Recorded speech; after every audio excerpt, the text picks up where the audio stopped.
Okay, welcome back. Nigerian journalists have been talking about 2016 and, of course, 2017. What they expect. You know, the big thing that happened last year was because of funding. So most of the events and tournaments, most of the federations wanted to participate in, they just couldn't. And even those who went for various tournaments, ACBO and all that, we know what happened about the Super Falcons. But these ones are actually saying, Efiongoyo, who's a sport journalist, and of course, Raymond Akwarere, both of them are saying that, look, if they can actually keep this together administratively, we'll definitely have a better 2017. Let's listen to them, and when we come back, Rotimi Akindele will be joining us to talk about the English Premier League, look at the papers and some of the stories. Sport 2016 was the year where we had some great athleticism, great hopes, great expectations, particularly with the Olympic Games, and we came back almost empty-handed, but for the Super Eagles who gave us something to cheer with the Rio Olympic Games. And of course the Paralympics went as usual. They did well, winning medals and winning laurels for the country. For football, yeah, we didn't qualify for the Nations Cup that holds early next year. But our women went, saw and conquered and got embarrassed in the process. And all of the things that happened thereafter. But I think most importantly, some great lessons, want to believe, has been learnt in terms of administration, in terms of management, in terms of respect. In football, for example, I want to believe we did well because the national football team, the Super Eagles,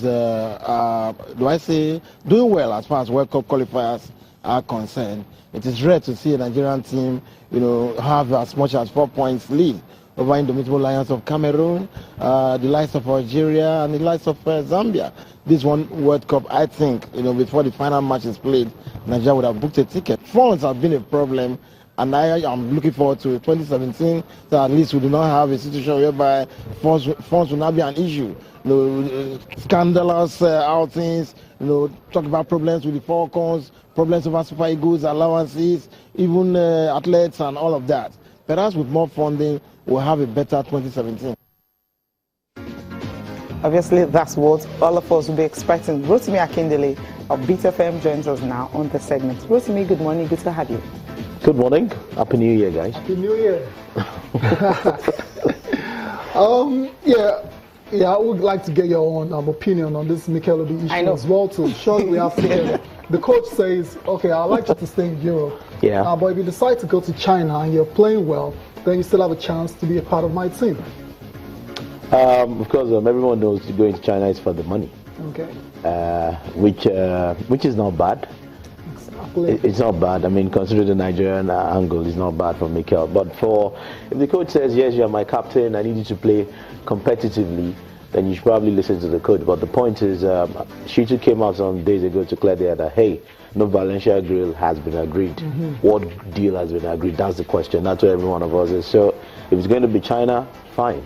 As long as we can get to see the Chinese league and then we'll get to see Mikel play. But if it's in Europe, I'm sure Mikel wants to pick either the French league, the Spanish La Liga, or probably stay in the Premiership. So we'll see. But most of the teams that have been touted to be linked to Mikel are not really doing well. So you ask yourself, hey, Mikel, do you really want to go and struggle? Exactly, and Cecilia seems to be very sure Mikel is going to make that move in January. I'm saying... No, he's going to move. Okay, but I'm thinking there's a chance he lets his contract runs out in the summer and goes on a free. He can't let his contract run out. It's going to be weird if he does Can I tell you something? That is Super Eagles captain. You sit on the bench for like till summer? Come on. No, he's not playing. He hasn't made the squad list.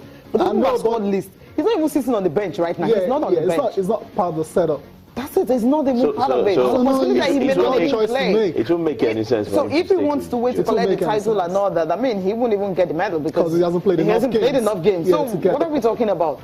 Don't worry. So don't sit down, Mikel. Maybe this opportunity. China, France. I would have loved them to go to France.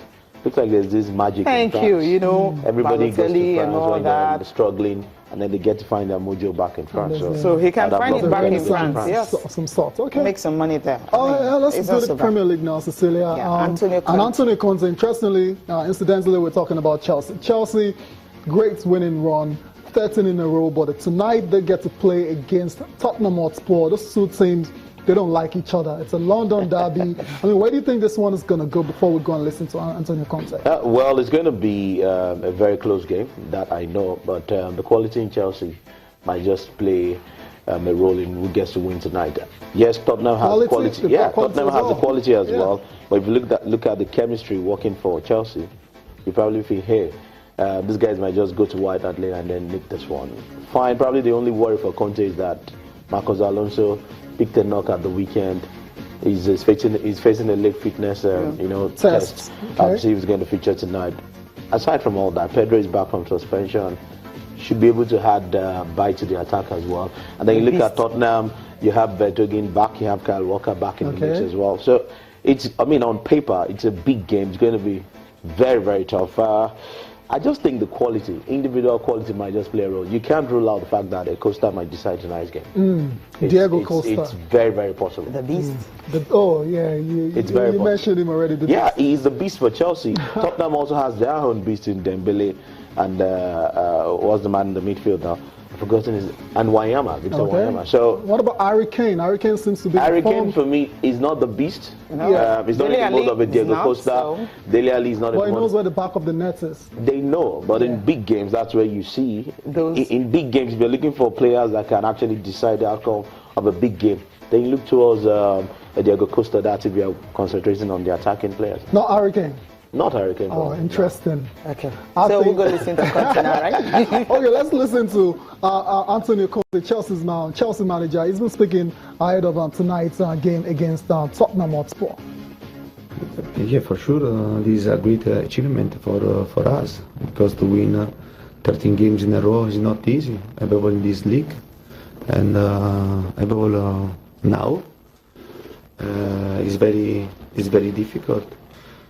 We all know though that we'll have a tough game, a really tough game against Tottenham, and for sure is a good team, a very strong team. For this reason, it's important to pay great attention and to try to continue our run. But the game it will be very tough. The league is open, and we are only the first game of the second part of the season, but